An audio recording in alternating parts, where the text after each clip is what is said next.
বিবেক চূড়ামণি থেকে পাঠ করছি।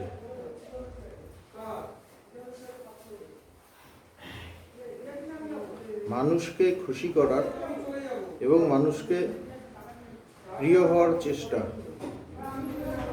শাস্ত্রে পাণ্ডিত্য অর্জন এবং তাহা প্রকাশের ইচ্ছা এবং দেহের সৌন্দর্য বৃদ্ধির ও ভোগ সুখের চেষ্টা থাকিলে যথার্থ আত্মজ্ঞান জন্মাইতে পারে না। বলছে আমাকে যদি জ্ঞান লাভ করতে হয়, বিবেক চূড়ামণি কে বলছেন? শঙ্করাচার্য, জ্ঞানীর শ্রেষ্ঠ, জ্ঞানীর বাদশাহ। তো তার কাছে ভক্তরা সবসময় যেতেন, তিনি তাদের বেদান্ত বলতেন। তো তাদের একটাই প্রশ্ন ছিল, কিভাবে জ্ঞান লাভ করা যায়। এবং জ্ঞান লাভ করার জন্য তিনি এই কয়েকটা পয়েন্ট বলছেন, যে কোনগুলো থাকলে, কোন বাসনাগুলো আমাদের আটকে দেয়। কি কি বলছে? মানুষকে খুশি করার এবং প্রিয় হওয়ার চেষ্টা। মানুষকে খুশি করব, সবার কাছে ভালো থাকবো, কাউকে কিছু বলতে পারবো না, মানে সবার কাছে আমি ভালো থাকবো। এই যে ব্যাপারটা, এই যে মানসিকতাটা, তখন তাকে কি করতে হচ্ছে? তাকে সত্যের সাথে কম্প্রোমাইজ করতে হচ্ছে। মানুষকে খুশি করা এবং মানুষের কাছে ভালো থাকা, যে যেন আমার সম্পর্কে কেউ কিছু বলতে না পারে। মানুষ সবসময় বলবে, এমন কোনো সময় নেই যখন মানুষ কারো বদনাম করবেই। যত বড় বড় মহাপুরুষ হয়েছেন, যাদের এখন সবাই স্যালিউট করে, তাদেরও দেখা যাবে বদনাম হচ্ছে। স্বামীজি অত বড় কাজ করলেন, কিন্তু কলকাতায় তাকে নিয়ে হাজার রকম কথা। স্বামীজির দেহে থাকতে থাকতেই ঠাকুর অত বড়, কিন্তু ঠাকুর সম্পর্কে হাজার রকম। ভগবানের ক্ষেত্রেও আমরা তাই দেখেছি। সুতরাং মানুষ বলবে, বলতে ছাড়বে না, মুখ আছে বলবেই, মন আছে বাজে চিন্তা করে এবং বাজে কথা বলে। এটা হলো সাধারণ মানুষ। এই জন্য বলছে মানুষকে খুশি করা এবং মানুষের প্রিয় হওয়ার চেষ্টা। যে জ্ঞান চায় সে জ্ঞানটাকেই চাইবে, সে কাউকে খুশি করা, সে নিজের নামটা বাড়ানোর চেষ্টা করবে না, প্রথম। দ্বিতীয় কি? শাস্ত্রে পাণ্ডিত্য অর্জন। এবং বলছে শাস্ত্রে পাণ্ডিত্য অর্জন, অনেক শাস্ত্র, তখন অনেক শাস্ত্র আরও মানুষ বেশি পড়তো, এখন অতটা পড়ে না, শাস্ত্রের ইয়েটা একটু কমে এসেছে। কিন্তু এখন হলো শাস্ত্রের কথা যদি আমি ছেড়ে দিই, এখন কি হবে? নানা কিছু, নানা দিকে জানা, অনেক কিছু জানা, ইন্টারনেট, এই সেই, মোবাইলের হাজার রকম সব কিছু জানা, এগুলোকে ধরা যেতে পারে। মানে আমি অনেক কিছু জানি, এবং জেনে কি জানি, জানার জন্য না। এই যে আমি জানি, এটা দেখানোর জন্য। একটা হলো জানার জন্য জানা, আমি জানতে চাই, আমি জানলাম, সেটা এক জিনিস। কিন্তু আমি জানতে চাই কেন না, তাহলে ওই মানুষটাকে দেখাবো যে আমি অনেকটা জানি। এটা বড় ডেঞ্জারাস একটা মানসিকতা। নিজেকে শো করা, নিজেকে জাহির করা, নিজের পাণ্ডিত্যকে দেখানো। পাণ্ডিত্য তখন শাস্ত্রের, ওই সময় মানুষ শাস্ত্র বেশি পড়তো, ওই সময় শাস্ত্রের পাণ্ডিত্যের ব্যাপার বেশি ছিল। এখন মানুষের অন্য দিকগুলো এসেছে, এখন এটা জানে, ওটা জানে, ওটা জানে, ওটা জানে, সব কিছু জানে। তা এখন এইটাকে ধরতে হবে, শাস্ত্রে পাণ্ডিত্য অর্জন এবং তাহা প্রকাশের ইচ্ছা, সেটা আমি প্রকাশ করতে চাইছি। আর এবং দেহের সৌন্দর্য বৃদ্ধির ও ভোগ সুখের চেষ্টা। দেহের সৌন্দর্য বৃদ্ধি, সবসময় আয়নার সামনে দাঁড়িয়ে এই মাখছি, ওই মাখছি, সুন্দর করার চেষ্টা করছি, বিভিন্ন জায়গায় যাচ্ছি যাতে আরও সুন্দর হওয়া যায়। এবং ভোগ সুখের চেষ্টা, আর তার সাথে সাথে ভোগ, আমি এটা খেতে চাই, এটা পড়তে চাই, আমি ভোগ করতে চাই। এইগুলো থাকলে যথার্থ আত্মজ্ঞান জন্মাইতে পারে না। যে আত্মজ্ঞান, ঠিক আত্মজ্ঞান বা ব্রহ্মজ্ঞান বা সত্যের জ্ঞান হবে না। এবার ভগবানের মতো কাউকে পেয়ে গেলাম, অত বড় একজন অবতার পুরুষ, তাকে পেয়ে কি হবে? আমার অনেক কিছু নেগেটিভ ব্যাপার থাকলেও আমার কিন্তু জ্ঞান হয়ে যেতে পারে। জ্ঞান মানে কি? একটা কিছু অনুভব হয়ে যেতে পারে। ছোট্টখাট্ট কিছু একটা হয়ে যেতে পারে, একটা ফ্ল্যাশ হলো, যেমন একটা পাশে বিরাট দাবানল জ্বলছে, একটা মানে পচা কাঠের গায়েও আগুন লেগে যায়, অত অত বড় দাবানল। সেরকম ভগবানের মতো অত বড় একজন মহাশক্তি যদি থাকেন, তার সঙ্গ করে তার কাছে এসে তার প্রতি একটু ভালোবাসা হলো, তার কাছে ছুটলাম, করে হয়তো কিছু একটা হয়ে গেল, কিন্তু ওটাকে ধরে রাখা যাবে না, ওটাকে ঠিকমতো ধরে রাখা যাবে না, স্লিপ করে বেরিয়ে যাবে। কেন বলছেন যে যথার্থ আত্মজ্ঞান জন্মাইতে পারে না। আত্মজ্ঞান জন্মে যেতে পারেও কোনো না কোনোভাবে, কিন্তু পারফেক্ট হবে না, যথার্থ হবে না। কেন? আমার ওই ইচ্ছেগুলো আছে, একটু হলেও হৃদয়ে বর্তমান আছে, যে মানুষের কাছে একটু নিজেকে জাহির করব, একটু শো করব, মানুষের কাছে ভালো হব, যে যেমন চায় তাকে সুন্দর করে বলছি, হ্যাঁ, তারপর সবাই, আমি চাইছি যে সবাই আমাকে ভালো বলুক, আমি কোনো একটা সত্যে দাঁড়াতে পারছি না, আমি কোনো স্ট্যান্ড নিতে পারছি না, এই যে ব্যাপারগুলো যত থাকবে, আমার আত্মজ্ঞানের বাধা এগুলো, আত্মজ্ঞানের পক্ষে। সংসার রূপ কারাগৃহ হইতে মুক্তি লাভে সমুৎসুক সাধকের পক্ষে বাসনা তিনটি লৌহ নির্মিত পায়ে বাঁধা কঠিন শিকলের ন্যায় প্রতিপন্ন হয়। আত্মতত্ত্বজ্ঞ ব্যক্তিগণ এইরূপ বলিয়া থাকে, যিনি বাসনা তিনটির বশীভূত নন, তিনি জীবন মুক্তি লাভ করেন। হচ্ছে এই সংসারটা কি? একটা জেলখানা, কারাগৃহ, গারদ। হচ্ছে এর থেকে যারা মুক্তি লাভ করতে চায়, যারা এর থেকে বেরিয়ে আসতে চায়, তাদের ক্ষেত্রে কি বলছেন? এই যে 3 রকম বাসনা, একটা কি, প্রথম হলো মানুষকে খুশি করা, মানুষের কাছে ভালো হওয়া।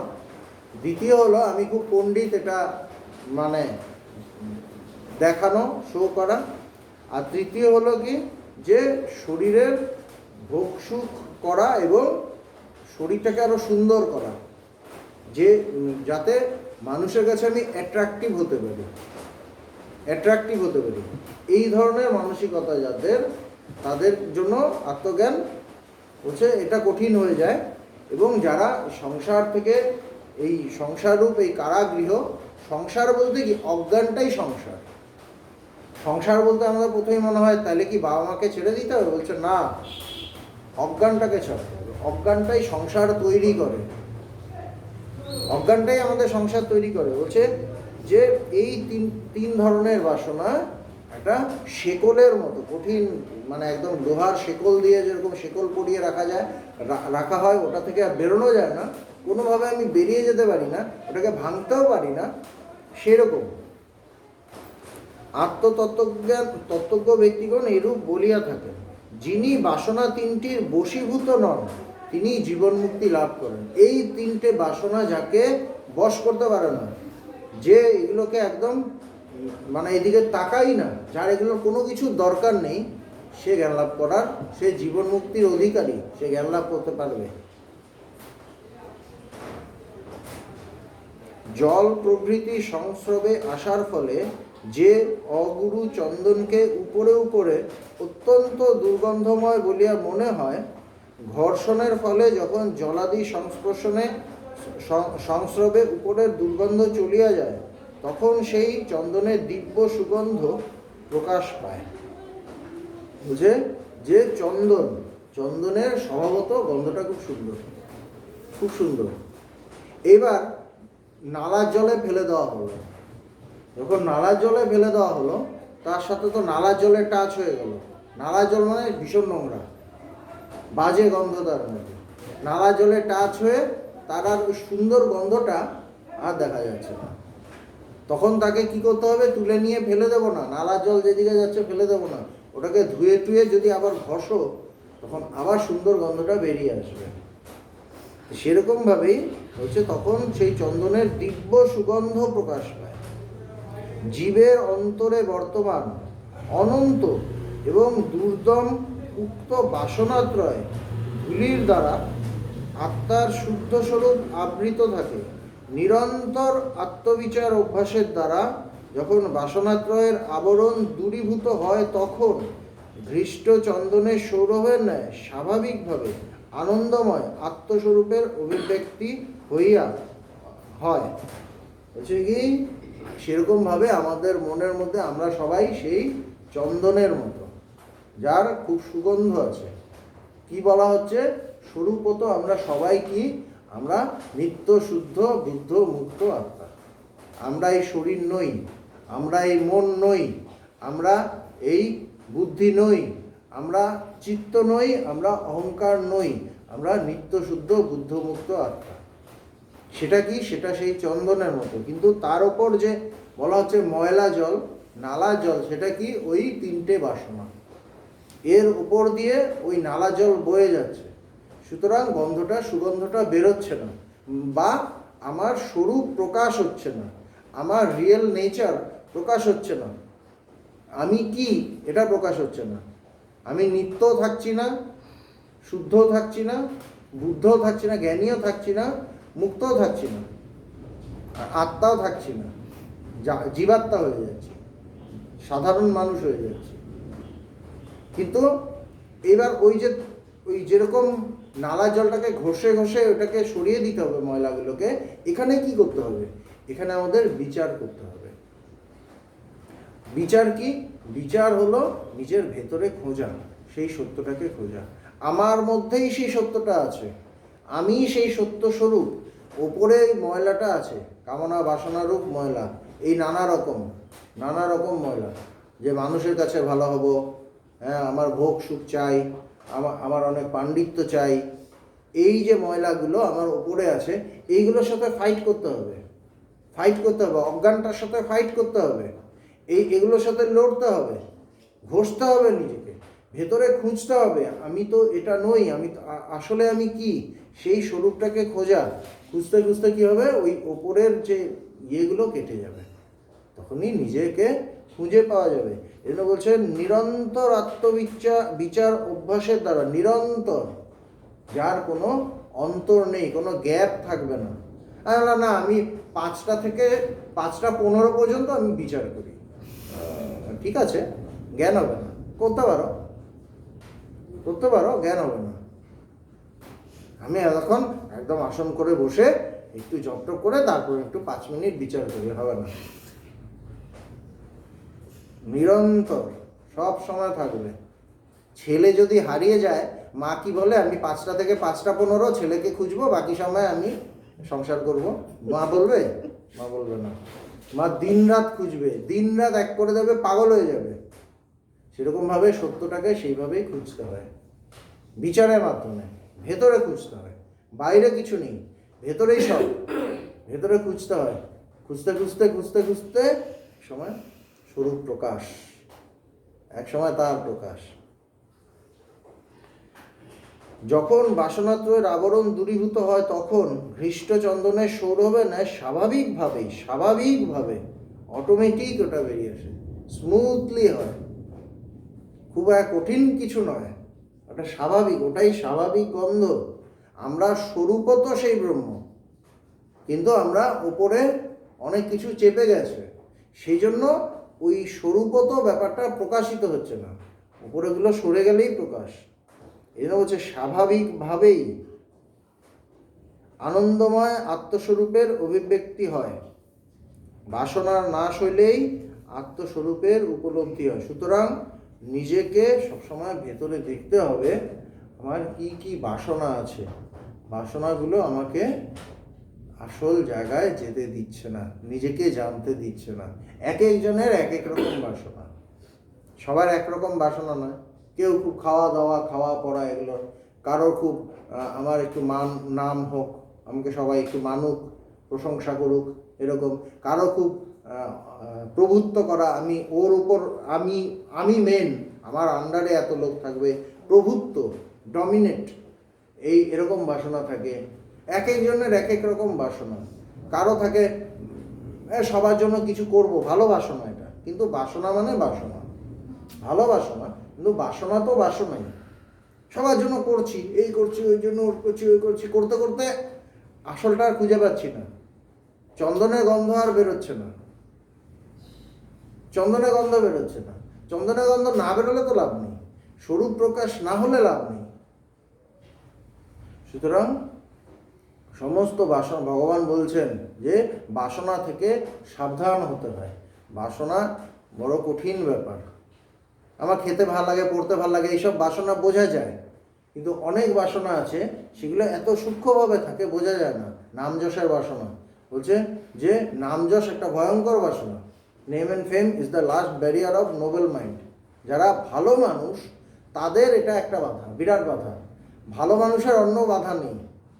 জাগতিক যে বাসনাগুলো সবাই খারাপ বলে সেই বাসনাগুলো তাদের নেই, সেই বাজে গুণগুলো তাদের নেই, কিন্তু তাদের হয়তো একটু নাম যশের একটু ওখানে মন আছে, একটু মানুষ আমাকে একটু সম্মান করবে, একটু নমস্কার জানাবে, আমাকে বলবে ভালো আছেন তো, আমার ওইখানে হয়তো একটু মন আছে, একটু মন রয়েছে।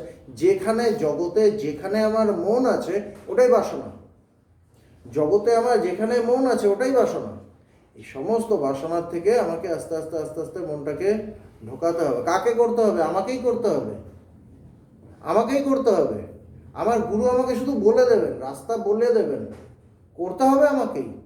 মুক্ত নিজেকেই হতে হয়, কেউ করে দিতে পারে না, কেউ করে দিতে পারে না। কাউকে বলা আমাকে মুক্ত করে দিন, তিনি মুক্ত করে দিলেন, ওরকম হয় না। তিনি আমাকে রাস্তা বলে দেন, আমাকে খুঁজে খুঁজে যেতে হয়, অ্যাড্রেস দিয়ে দেন, এই হলো অ্যাড্রেস। এবার আমাকে এসে খুঁজতে হবে, মানুষকে জিজ্ঞেস করতে হবে, কিছু একটা করতে হবে। আর একটু পয়সা করে বেশি থাকলে উবার করব, কিন্তু অ্যাড্রেসটা নিয়ে আমাকে বেরোতে হবে। গুরু এর বেশি তিনি কি করবেন? আমাকে যেতে হবে।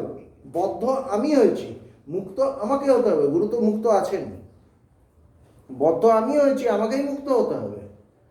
সুতরাং এটা ভালো করে বুঝতে হবে যে আমার কোন কোন জায়গায় আমি আটকে আছি, কোন জায়গায় আমার বাসনাগুলো আছে, আমার মনগুলো আটকে আটকে আছে। দেহাদি পোষণের বাসনাসমূহ দ্বারা আত্মস্বরূপের প্রকাশ আবৃত থাকে। অহর্নিশ আত্মচিন্তনের ফলে সকল প্রকার ভোগ বাসনা নষ্ট হইলে আত্মস্বরূপ পূর্ণরূপে প্রকাশ পায়। দেহাদি পোষণের বাসনাসমূহ দ্বারা আমার নিজেকে আমি আরো সুন্দর করব, আমার চেহারা সুন্দর হবে, হ্যাঁ, এটাকে আমি মেনটেন করব, শুধু সুন্দর করব না, এটাকে আমি মেনটেন করব। এই যে বাসনা, এটা একটা বাসনা, এরকম হাজার রকম বাসনা, সমস্ত কিছু বাসনা দ্বারা আমার স্বরূপ আবৃত হয়ে আছে। আমার নিজের চেহারা, আসল চেহারা আমি জানতে পারছি না, বলছে এইগুলোই ওড়াতে হবে। সকল প্রকার আত্মচিন্তনের দ্বারা, অহর্নিশ আত্মচিন্তন, সব সময় সেই আত্মচিন্তন প্রতি মুহূর্তে। এবার আমার তো এই আছে, ওই আছে, এই কাজ আছে, তাহলে আমি কিভাবে করবো? বলছে না, কাজ করার সময় কাজ করো, এরপর এক্সট্রা চিন্তা করো না। আমরা যত না কাজ করি কাজের চিন্তা বেশি করি, আমরা যত না সংসার করি সংসারের চিন্তা বেশি করি, ওটাতে আমরা আটকে পড়ি, ওখানেই বদ্ধ হয়ে যাই। বলছে যে সময় তুমি ফ্রি থাকবে, ফাঁকা টাইম পাবে, ওই সময় আত্মচিন্তা করো, ওটাতেই কাজ হয়ে যাবে। যখন তুমি খুব ব্যস্ত কোনো একটা কাজ করছো, জাগতিক কাজই হোক, সেখানে তো তোমার মনটা দিতেই হবে, সেই চিন্তা করতেই হবে। কিন্তু যে ওখান থেকে বেরোলে, মনটা যে ফাঁকা হলো, তখন যদি জগৎ এসে ঢুকে বসে তাহলে হবে না। তখন যদি জগৎ ঢুকে যায় তাহলে হবে না, তখন আমাকে আত্মচিন্তা করতে হবে। সেটাকেই অহর্নিশি আত্মচিন্তা বলা যেতে পারে, বলা যেতে পারে। এবং ভগবান যখন আছেন সেটা করলেও আমার মানে আমি খুব তাড়াতাড়ি সেই মুক্তির দিকে এগিয়ে যাব। এই জন্য বলছে অহর্নিশ আত্মচিন্তার ফলে সকল প্রকার ভোগ বাসনা নষ্ট হইলে, আমার যে ভোগের বাসনাগুলো আছে এগুলো আস্তে আস্তে নষ্ট হয়ে যায়, ক্ষয় হতে থাকে, করতে করতে করতে করতে চলে যায়। আর আমার যদি চাহিদা থাকে, আমার যদি ব্যাকুলতা থাকে, আমার যদি মুমুক্ষুত্ব থাকে, ওগুলো তাড়াতাড়ি ক্ষয় হয়, তাড়াতাড়ি চলে যায়। তখন কি হয়? আত্মস্বরূপ পূর্ণরূপে প্রকাশিত হয়। আমি যে আমার অরিজিনাল, মানে আমি যা আমার আসল পরিচয় প্রকাশ হয়ে যায়। আর লুকিয়ে রাখা যায় না, ওটা বেরিয়ে আসে, ওটা বেরিয়ে আসে, আর আটকানো যায় না। চন্দন ঘষলে উপরের লেয়ারটা যেই সরে গেল, তখন ওর ইয়েটাকে আটকানো যায় না, গন্ধটাকে আটকানো যায় না, ও গন্ধ বেরোবেই। বেরোবেই, কিচ্ছু করার নেই। মন যেমন যেমন সাক্ষীস্বরূপ আত্মায় স্থিত হয়, সেই সেই পরিমাণে বিষয়ভোগের বাসনা ত্যাগ করে। বাসনাসমূহের নিঃশেষে নাশ হইলে বাধারহিতভাবে আত্মস্বরূপের অনুভূতি হয়। মন যেমন যেমন সাক্ষীস্বরূপ আত্মায় স্থিত হয়, সেই সেই পরিমাণে বিষয়ভোগের বাসনা ত্যাগ করে। মন যত, মনের কাজ কি বলছেন? আত্মচিন্তা করা। আত্মচিন্তা করা মানে সেই আত্মা কি? সেই সাক্ষী স্বরূপ। আমাদের যে সেই জ্ঞানটা সাক্ষী স্বরূপ, মানে সে কোনো কিছুর সাথে যুক্ত হয় না, সে দূর থেকে দাঁড়িয়ে থাকে। যেমন আলোটা সাক্ষী স্বরূপ, আলোটা এক জায়গায় আছে, দূর থেকে ওয়াচ করছে। এখানে আমি হাসি, কাঁদি, নাচি, গাই, ও আলোটা একভাবে থাকবে, ওর কিচ্ছু যায় আসে না, একইভাবে আছে। মানে ও নির্লিপ্ত দ্রষ্টা, তাই তো? যুক্ত হচ্ছে না। আমি খুব হাসলাম, কি ভালো তো, আলোর দিকে তাকিয়ে বললাম, আলো তখন কি বেশি আলো দেবে? 50 থেকে 100 ওয়াট হয়ে যাবে? হবে না তো। আবার গিয়ে মারতে গেলাম, তখন কি অফ হয়ে যাবে? তাও হবে না। নির্লিপ্ত। এরকম আমাদের প্রত্যেকের ভেতরে সেই জ্ঞান স্বরূপ আত্মা, তিনি সেই নির্লিপ্ত, তিনি একভাবে আছেন। এবং মনের কাজ কি? তার কথা ভাবা, সেই আত্মস্বরূপের কথা ভাবা। মনটা কি করবে? মন মানে কিছু চিন্তার সমষ্টি। মন সবসময় কিছু চিন্তা করে। কার চিন্তা করবে? সে তার চিন্তা করবে, ভেতরে তার চিন্তা করবে, জগতের চিন্তা করবে না, আত্মার চিন্তা করবে। এনে বলছে যতক্ষণ সেই সাক্ষীস্বরূপ আত্মায় স্থিত হয়, যতক্ষণ সেই চিন্তা করছে, বাইরের চিন্তাগুলো কমতে থাকবে, বাইরের চিন্তাগুলো কমতে থাকবে। সেই সেই পরিমাণে বিষয়ভোগের বাসনা ত্যাগ করে। ত্যাগ করে মানে করা হয়ে যায়, আলাদা করে ত্যাগ করতে হয় না। যত আমি আত্মচিন্তা করব, আমার ওই চিন্তাটা আসবে না, বিষয়ের চিন্তাটা আসবে না। এই জন্য কাজ হলো আত্মচিন্তা করা। বাসনা সময়ে নিঃশেষে নাশ হইলে বাধারহিতভাবে আত্মস্বরূপের অনুভূতি হয়। এই বাসনাগুলো, যেগুলো বাসনা কি? যেটা আমার মনকে জগতের দিকে নিয়ে যাচ্ছে, জগতের দিকে টানছে, সেই বাসনাগুলো যেই শেষ হয়ে গেল, তখন বাধারহিতভাবে আত্মস্বরূপের অনুভূতি হচ্ছে, আত্মার প্রকাশ হচ্ছে, একদম অনুভব হচ্ছে যে আমি সেই। তখন প্রকাশ হয়ে যায়, তখন আর আটকানো যায় না। বাধারহিত, কোনো বাধাও থাকে না, কোনো বাধা থাকে না। চিন্তাগুলোই, আমার বাসনাগুলোই বাধা। বাসনা নেই, নির্বাসনা মানেই, সারদা মা বলছেন, নির্বাসনা হও। সর্বদা আত্মস্বরূপে নিষ্ঠা যখন আসে, সাধকের মন নাশপ্রাপ্ত হয়, অর্থাৎ মনে আর সংকল্প বিকল্পের উদয় হয় না। সর্বদা আত্মস্বরূপে নিষ্ঠা যখন আসে, আত্মার কথা ভাবছি এবং মনটা সেই আত্মার কথা ভাবতে ভাবতে ওখানেই নিষ্ঠ হয়ে, আত্মনিষ্ঠ হয়ে আছে, সবসময় তার কথা ভাবছে, তখন কি হচ্ছে? যে সাধকের মন নাশপ্রাপ্ত হয়, তখন মন নাশ হয়ে যায়, মনটা থাকে না, মন হিসেবে থাকে না, ওটা নিজেই আত্মা হয়ে যায়। মনে আর সংকল্প বিকল্পের উদয় হয় না। সংকল্প ত্যাগের ফলে বাসনার নাশ হয়, অটোমেটিক ত্যাগ হয়ে যায়, বাসনা শেষ হয়ে যায়, অটোমেটিক হয়। অতএব দেহাদিতে অহং বোধের নিবৃত্তি যাহাতে হয় তাহাই করো। বলছে সুতরাং দেহাদিতে অহং বোধের নিবৃত্তি যাহাতে হয় তাহাই করো। দেহাদিতে অহংবোধ মানে কি? আমি দেহ, এই ধারণা, আমি শরীর, এই ধারণা। দেহাদিতে অহংবোধের নিবৃত্তি যেন হয়, আমি শরীর, এই ভাব ত্যাগ করো। আমি শরীর নই, শরীরেরই জন্ম মৃত্যু হয়, আমার হয় না, আমার হয় না। আমি সেই ব্রহ্মস্বরূপ, আমার কোনো জন্ম নেই, মৃত্যুও নেই। এন বলছেন যে অহংবোধের নিবৃত্তি যাহাতে হয় তাহাই করো। তাহা কিভাবে করব? আত্মচিন্তা করতে করতে। এই জন্য বলছে বিচার, বিচার ছাড়া অন্য কিছু আর নেই, ওটা করতে করতেই সব হয়। বাসনাসমূহের উদ্ভব হয় মনে, মনের নাশ হইলে বাসনাসমূহ নষ্ট হইয়া যায়। তমগুণ, রজ ও সত্যগুণের দ্বারা, রজগুণ সত্যগুণের দ্বারা এবং সত্যগুণ শুদ্ধ সত্যগুণের বৃদ্ধির ফলে নষ্ট হইয়া যায়। অতএব সত্যগুণকে আশ্রয় করিয়া অধ্যাস নাশে যত্নবান হও। বলছে তমগুণ, রজ ও সত্যগুণের দ্বারা। একজনের মধ্যে তমগুণ আছে। আমাদের 3টে গুণ আছে, আমরা সবাই জানি, সত্য, রজ, তম।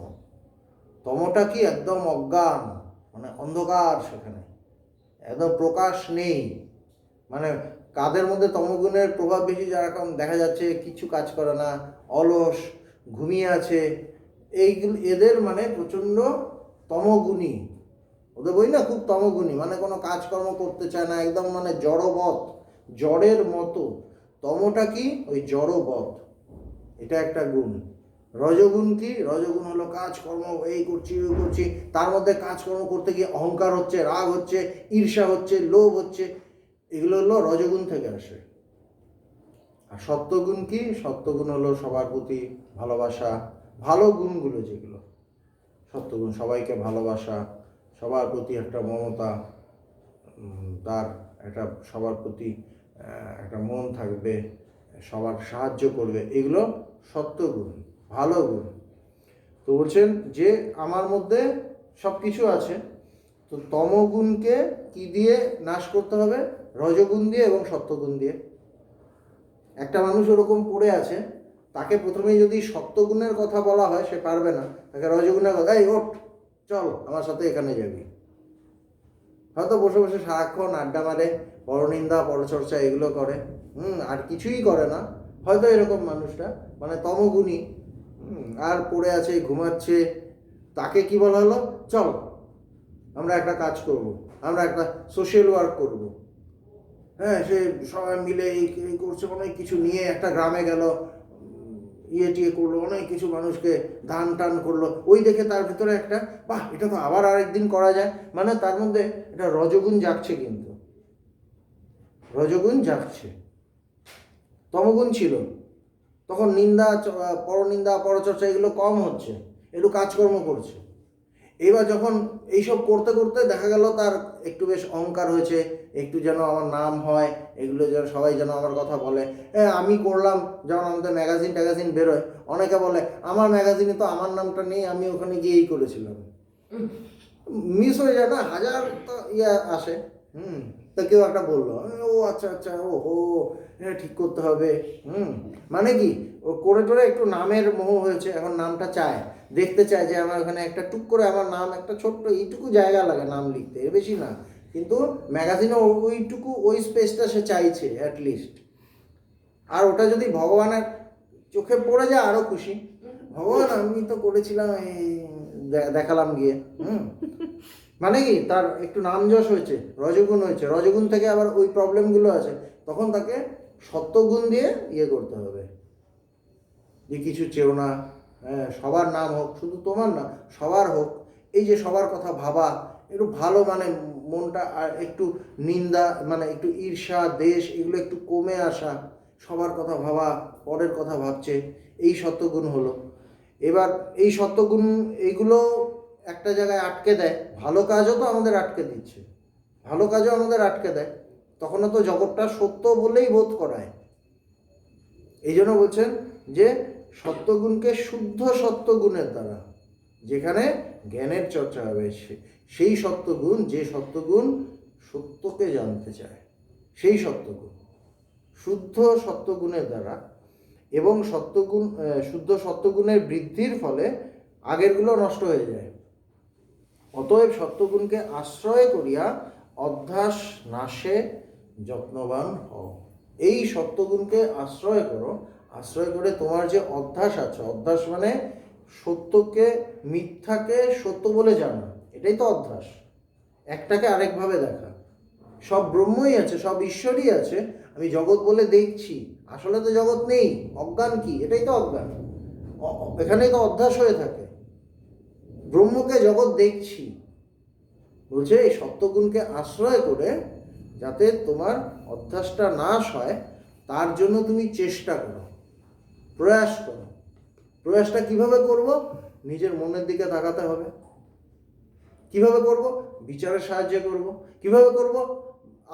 আত্মার কথা, আত্মাকে খুঁজতে হবে, ব্রহ্মকে খুঁজতে হবে, নিজের স্বরূপকে খুঁজতে হবে, এবং খুঁজতে খুঁজতে সেই যেটা বললাম যে সাক্ষী স্বরূপ আত্মার ধ্যান অটোমেটিক হবে, ওখানেই মনটা যাবে, করতে করতে আমি নিজেকে অনুভব করতে পারবো এবং তখন দেখা যাবে সেটা ধারাবাহিকভাবে মানে একদম বাধারহিতভাবে আত্মস্বরূপের প্রকাশ হচ্ছে। ওখানে আর কোনো বাধা নেই, কেননা আর কোনো বাসনা নেই। এবং তাকে জানলে সব জানা যায়, তাকে জানলে সব পাওয়া যায়। আমরা সেটাই হয়ে আছি এবং সেটাকেই আমাদের অনুভব করতে হবে এবং এখানে এটার অনুভব হয়।